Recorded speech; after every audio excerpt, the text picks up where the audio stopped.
नमो तस्स भगवतो अरहतो सम्मा सम्बुद्धस्स। बुद्धं शरणं गच्छामि, धम्मं शरणं गच्छामि,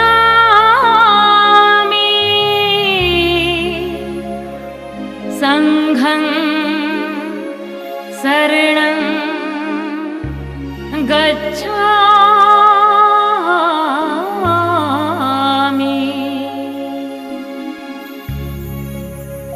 वन्दनीयते युगायुगातुं सम्यक् सम्भूतस्स। शान्तिपदावर आरूढ झाले अर्हत मुनिंदस्स।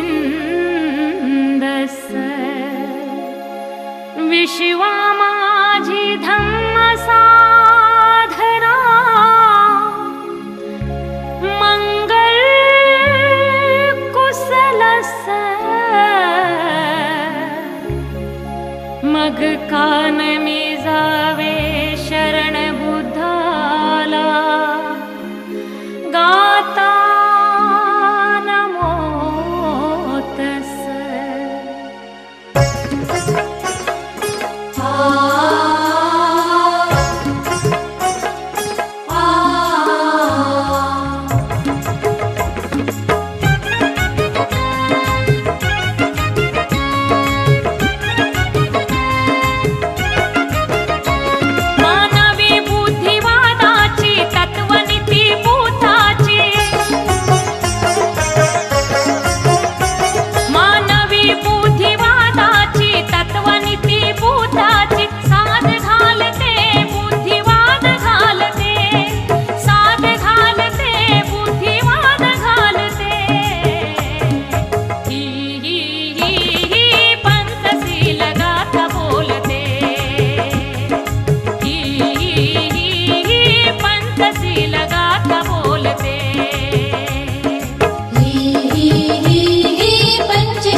पानातिपाता वेरमणि, सिक्खापदं समादियामि।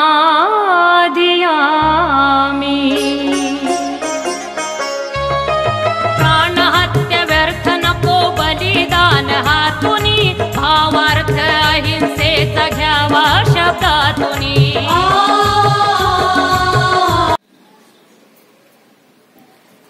सर्वांना मैत्रीपूर्ण जय भीम। आर.के. भटकर यूट्यूब चॅनलवर आपले सहर्ष स्वागत आहे।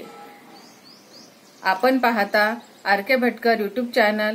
आमचे व्हिडिओ आवडल्यास लाईक करा, शेअर करा, कमेंट करा आणि सबस्क्राईब करायला विसरू नका।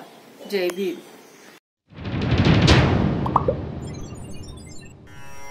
नमो तस्स भगवतो अरहतो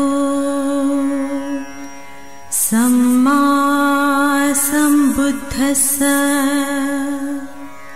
नमो तस्स भगवतो अरहतो सम्मा सम्बुद्धस्स। नमो तस्स भगवतो अरहतो सम्मा सम्बुद्धस्स। बुद्धं शरणं गच्छामि धम्मं शरणं गच्छामि संघं शरणं गच्छामि द्वितीयंपि बुद्धं शरणं गच्छामि द्वितीयंपि धम्मं शरणं गच्छामि द्वितीयंपि संघं शरणं गच्छामि। या वर्षवास कालावधीमध्ये एक प्रवचन मालिका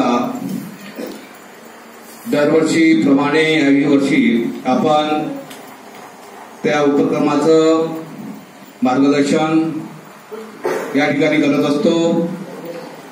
कारण तेव्हा आजच्या प्रसंगी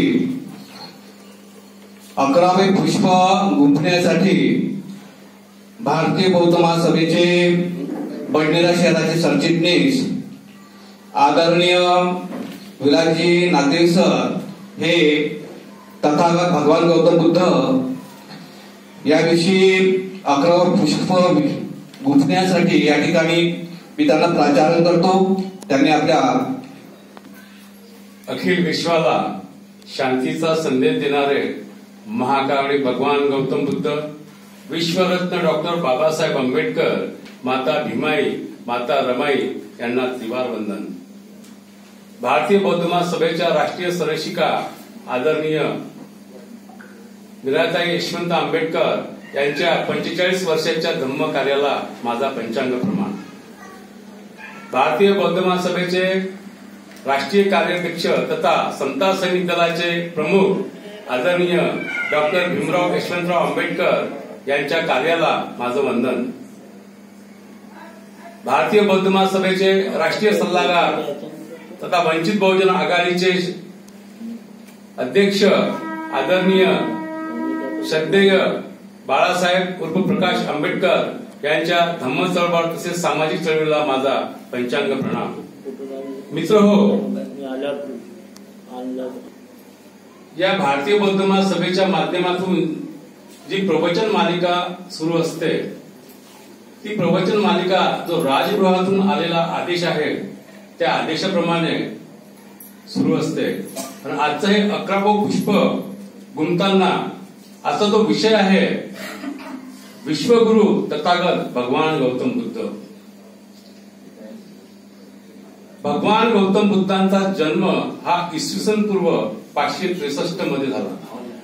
म्हणजे गौतम बुद्धांचा जन्म हा इसवी पूर्वी झाला आणि तेव्हाचे जे धम्म होते समजा त्याच्या काळात धम्मच नव्हता कोणता, कारण की तथागत भगवान गौतम बुद्धांचा जन्म हा जगातला धर्म, हा जगातला पहिला धर्म होता। आणि नंतरचे जे धम्म झाले, जेव्हा इसवी सनाची सुरुवात झाली तेव्हा येशू ख्रिस्ताच्या जन्मापासून इसवी सनाची सुरुवात झाली। यहुदी, नंतर ख्रिश्चन धर्म, यहुदी धर्म आणि हिंदू वैदिक धर्म। परंतु जेव्हा तथागत गौतम बुद्धांनी सर्व मानव जातीला हा धम्म दिला, हा धम्म त्या काळामध्ये दिला की ज्या काळामध्ये देवाचं अस्तित्व नव्हतं। वैदिक काळ आपल्या देशामध्ये होता आणि त्या वैदिक काळामध्ये जे वैदिक लोक होते, जे पंडित लोक होते ते मात्र धम्माला विरोध करत होते। परंतु डॉक्टर बाबासाहेब आंबेडकरांनी सांगितलं की वैदिक काळामध्ये जो धम्म होता, वैदिक धम्म जो होता, हा वैदिक धम्म फार भ्रामक कल्पनांचा होता, काल्पनिकता होते, त्यांच्यामध्ये काल्पनिक देव निर्माण झालेले होते। डॉक्टर बाबासाहेब आंबेडकरांनी सांगितलं की हा बौद्ध धम्म हा संपूर्ण विश्वाचा धम्म आहे, संपूर्ण जगाचा धम्म आहे. त्यानंतर प्रबोधनकार ठाकरे होते, ते म्हणत होते की गौतम बुद्धांनी दिलेला हा धम्म जो आहे, हा गौतम बुद्धांनी दिलेला धम्म हा इसवी सनापूर्वीचा धम्म आहे आणि जगामध्ये सर्वात पहिली मूर्ती किंवा जर मंदिर जर तयार असेल तर गौतम बुद्धाची मूर्ती झाली. गौतम बुद्धाची पूजा अर्चा महायान पंथाने केली. नंतरच्या वैदिक काळामध्ये ब्राह्मकल्पनांचा काळ होता, त्या काळामध्ये सर्व मिश्रित करून टाकलं आणि बाबासाहेब आंबेडकर म्हणत होते की पेशवे काळामध्ये जो पेशव्यांचा काळ आला त्या पेशवे काळामध्ये सुद्धा फार विचलित करून टाकलं आणि त्या पंडित लोकांनी त्या बौद्ध धर्माला एक वेगळं वळण दिलं. वेगळं वळण असं दिलं की कृष्णाच्या जन्माच्या आधी बौद्धच होते, कारण की बौद्ध हे इसवी सनापूर्वीचे होते. कृष्णाचा जन्म कधी झाला हे माहित नाही, रामाचा जन्म कधी झाला हे माहित नाही. इसवी सन 200 ते 400च्या काळामध्ये रामायण महाभारत घडलं किंवा नाही घडलं याचे कुठल्याही प्रकारचे पुरातत्व विभागाकडे काही नाही आहे. परंतु गौतम बुद्धाचा धम्म हा संपूर्ण विश्वाचा धम्म त्या काळामध्ये होता आणि गौतम बुद्धाचे शिलालेख आढळतात. गौतम बुद्धाचे शिलालेख मध्ये 84,000 स्तूप होते. सम्राट अशोकाच्या काळामध्ये राजाश्रय होता, तो अधिक जगापेक्षा जास्त राजाश्रय या बौद्ध धम्माला होता त्या काळामध्ये. आणि बौद्ध धम्माच्या शिलालेखातला एक शिलालेखाचा एक दगड येशू ख्रिस्ताला सापडला आणि येशू ख्रिस्तानं म्हटले की मला मानव जातीसाठी मला प्रभूने इथे पाठवलेले आहे मानवाच्या कल्याणासाठी. हे फार खोटा नाही, कारण जो शिलालेख होता सम्राट अशोकाच्या काळातला त्या शिलालेखामध्ये तथागत गौतम बुद्धाचं लिहिलेलं होतं, लेख होता. ते त्यात 10 शिलालेख होते, त्या 10 शिलालेखामधला एक लेख मिळाला. आणि त्या काळामध्ये नंतरचा जो काळ झाला येशू ख्रिस्ताचा काळ, त्या येशू ख्रिस्ताला काही नाही तर कपूतगिरी नावाचं सिंधू नदीच्या काठावर अटक नावाचं गाव आहे, त्या गावातली ते एक दगड मिळाला. ते कोरीव होतं, ते सम्राट अशोकाच्या काळातलं. कारण सम्राट अशोक हे त्या येशू ख्रिस्ताच्या आधी सुद्धा जन्माला आले होते. म्हणून येशू ख्रिस्त, इस्लाम धर्म, वैदिक धर्म हे सर्व गौतम तथागत भगवान बुद्धाच्या धम्माच्या नंतरचे धम्म आहेत. प्रचलित असणारा जगातला पहिला धम्म हा गौतम बुद्धांचा धम्म आहे. आणि नंतरच्या कालखंडामध्ये जे घडलं ते विपरीत घडलं. गौतम बुद्धाच्या धम्माच्या काही सार येशू ख्रिस्ताने घेतला. नंतर इस्लामानं काय केलं, मोहम्मद पैगंबराने बौद्ध धर्माचे काही ख्रिश्चन धर्माचे असं तयार करून 8व्या शतकामध्ये इस्लाम धर्माचा उगम झाला. परंतु मित्र हो, वैदिक काळ जो होता ह्या वैदिक काळामध्ये हे जे पाखंड घडलं ते पाखंड, त्यातलं जे भगवद्गीता आहे हे भगवद्गीता सुद्धा गौतम बुद्धाच्याच विचारावर चालणारी आहे. परंतु हे लोक मानायला तयार नाही आहे. कारण गौतम बुद्धाचा जन्म सुद्धा आपण इसवी सनापूर्वी सांगतो आणि हे तर काहीच नव्हते. ह्या लोकांनी जे पाखंड तयार करून टाकलं, भगवद्गीतेमध्ये लिहून टाकलं. निर्माण हा शब्द फक्त आपल्या याच्यामध्येच आहे, गौतम बुद्धाच्या धम्मामध्येच आहे, हा काही भगवद्गीतेमध्ये नाही आहे. पण ते मानायला सुद्धा तयार नाही आहे. डॉक्टर बाबासाहेब आंबेडकरांनी 14 ऑक्टोबर 1956 रोजी नागभूमी नागपूरला त्या दीक्षाभूमीमध्ये दीक्षा दिली आपल्या लाखो अनुयायांसोबत. तेव्हा 22 प्रतिज्ञा दिल्या. त्या 22 प्रतिज्ञापैकी एक प्रतिज्ञा आहे की बुद्ध हा विष्णूचा अवतार आहे, हा खोटा आणि खोडसाळ प्रचार आहे. मग हे जर गौतम बुद्धाला जर मानत असते ही लोक, तर त्यांनी त्यांच्या घरी देवारा असते, हिंदू वैदिक लोकांच्या घरी, हिंदू लोकांच्या घरी, त्या देवाऱ्यामध्ये का बरं त्यांनी ठेवलं नाही? त्या देवाऱ्यामध्ये कधी गौतम बुद्धाची मूर्ती किंवा गौतम बुद्धाची प्रतिमा सुद्धा ठेवलेली नाही. ते सांगतात, कारण खोटा प्रचार करतात. खोटा प्रचार करून त्या लोकांनी आपल्या अख्ख्या भारत देशावर पाखंडपणाचं साम्राज्य निर्माण करून टाकलं. सम्राट अशोकाचा नातू जो होता, बृहदत्ताच्या वधाच्या नंतर खऱ्या अर्थानं त्या गौतम बुद्धाच्या धम्माची जी धम्मक्रांती होती त्या धम्मक्रांतीला थोड्या थोड्या प्रमाणात ते रास करण्याचा प्रयत्न करायला लागले होते. आता गौतम बुद्धाच्या जो कालखंडाच्या नंतरच्या कालखंडामध्ये हे जे वैदिक धर्म, यहुदी धर्म हे धर्म निर्माण झाले. नंतर ते गुरु नानकांचा धर्म, शीख धर्म झाला, बसवेश्वरांचा धर्म झाला. हे 12व्या आणि 13व्या शतकातले धर्म आहे. नंतर संत संप्रदाय आला. संत संप्रदायाने सुद्धा गौतम बुद्धाची जे होती मानवी कल्याणाचा मार्ग होतो, त्यांनी त्यांच्या पंथातून, वारकरी पंथातून त्यांनी आपल्या जगापुढे मांडण्याचा प्रयत्न केला, मांडला. संत तुकाराम जगद्गुरु तिथं संपूर्ण अभंगामध्ये त्यांच्या गौतम बुद्धांचे विचार होते, गौतम बुद्धाचे आचार त्याच्या अभंगामधून ते तत्कालीन लोकांना समजून सांगत होते. ते एका गुहेमध्ये जाऊन ध्यान साधना करून ते गौतम बुद्धाची विचारसरणी, गौतम बुद्धाचं समजा विचार, आचार, सद्धम्म हे तत्कालीन लोकांना पटवून सांगत होते. परंतु मित्र हो, नंतरचा कालखंड मध्ये धम्माला थोडी अधिक प्रमाणात पेशवे काळामध्ये ग्लानी आल्यासारखं वाटलं आणि बौद्ध धम्म आपल्यापासून थोडा लुप्त झाला. परंतु या देशामध्ये, आपल्या भारत देशामध्ये नालंदा सारखं विद्यापीठ होतं ना, विद्यापीठासाठी अभ्यास करण्याला फाय्यान हा पहिला एक आला. फाय्यान जो आला पहिला पदयात्री चीनवरून आला. नंतर युवान शांग आला. ह्या फाय्याने आणि युवान शांगने आपल्या देशातल्या बौद्ध धम्माची जे पूर्ण स्क्रिप्चर होतं, ते स्क्रिप्चर तो घेऊन आपल्या देशामध्ये गेला. आता बघा त्या चीनची, त्या जापानची, दक्षिण कोरियाची, कंबोडियाची किती प्रगती झालेली आहे. आपला देश जर का भारतीय देश किंवा भारतीय नागरिक जर संपूर्ण बौद्ध धम्माचंच पालन आचरण करत असते तर आपली सुद्धा प्रगती झालेली असती. परंतु आपल्या देशाने नंतरच्या काळामध्ये जे ग्लानी येत गेली धम्माला, यांनी वैदिक संस्कृतीकडे घेऊन गेले. वैदिक संस्कृतीमध्ये आपल्या देशामध्ये फार विघटन होऊन गेलं धम्माचं आणि बौद्ध धर्म थोडा मागे झाला आणि वैदिक धर्माला सुरुवात झाली. नंतर 10व्या-12व्या शतकामध्ये शास्त्रज्ञांचा काळ होता. गौतम बुद्ध हे पहिले शास्त्रज्ञ, पहिले जगातले पहिले शास्त्रज्ञ जर कोणी असतील तर तथागत महाकारुणिक भगवान गौतम बुद्ध. एक मोठा तत्ववेत्ता होऊन गेला सॉक्रेटिस नावाचा. त्याच्यानंतर प्लेटो होऊन गेला. त्याच्यानंतर अरिस्टॉटल होऊन गेला. त्याच्यानंतर हेगल येऊन गेला. त्यांनी सुद्धा गौतम बुद्धाचे तत्व मान्य केले. म्हणजे तुम्ही हे लक्षात घ्या की गौतम बुद्ध हे त्या सॉक्रेटिसच्या आधी 260 वर्ष आधी होते गौतम बुद्ध या जगावर. त्याच्यानंतर सॉक्रेटिस जन्माला आला. नंतर ते तत्ववेत्ते झाले, शास्त्रज्ञ निर्माण झाले. पण गौतम बुद्धांनी प्रतित्त समुपवाद नावाचा कार्यकारण भाव दिला.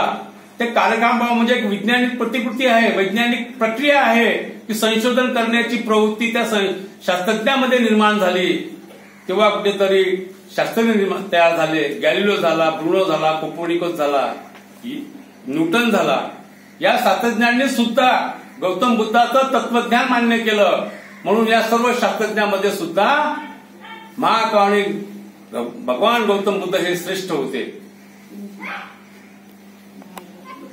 समुद्राचं कारण देत असताना वाफेचं इंजिन आहे, वाफेचं इंजिन ते झाकण का हलते याचा विचार त्या शास्त्रज्ञाने केला. ती प्रवृत्ती निर्माण कुठून झाली तर महाकारुणिक भगवान गौतम बुद्धांनी ती प्रवृत्ती, तो प्रतित्त समुपवाद त्यांना दिला. तो कार्यकारण भाव त्यांनी शोधला तिथून आणि तिथूनच शास्त्रज्ञ निर्माण झाले, तत्ववेत्ते नंतर निर्माण झाले.